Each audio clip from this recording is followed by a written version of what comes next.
Yon, lapag lang tayo sa territory challenge.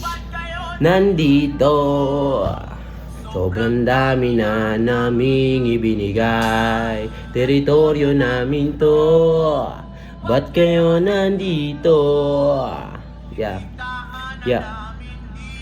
Kinamulatan ng bansa, kailangan nating ipaglaban. Kayo mang ginabalat, pilit nilang tinatapakan. Dahil dyan sila nasanay, laging sumasalakay. Bukod tanging kayo muna, nag-iisa nilang pakay. Dahil gusto umangat, pati na makalamang. Ang resulta ay pinagbukalan tayo ng mangmang. Pero tama na siguro, papunta na sa wakas. Makabagong Pilipino ang magiging palabas. Buhay, pawis at dugo, inalay ng ating bayani. Para di sa atin maago sariling pagmamayan. Teritoryong pinagkaloob sa atin ng may kapal. Dapat itong pangalagaan at mahalin na sagat. Kaya huwag kang magtaka, dapat imulat ang mata. Tumayo sarili mo pa at tigilan kakatingala. Huwag kang bumasi sa iba, mag-isip-isip ka na maging mayaman o mahirap, magsilbi ka sa bansa.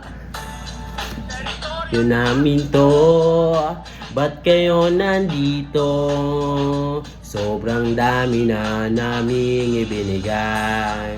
Teritoryo namin to, wag na lang dito ibibigay. PCO.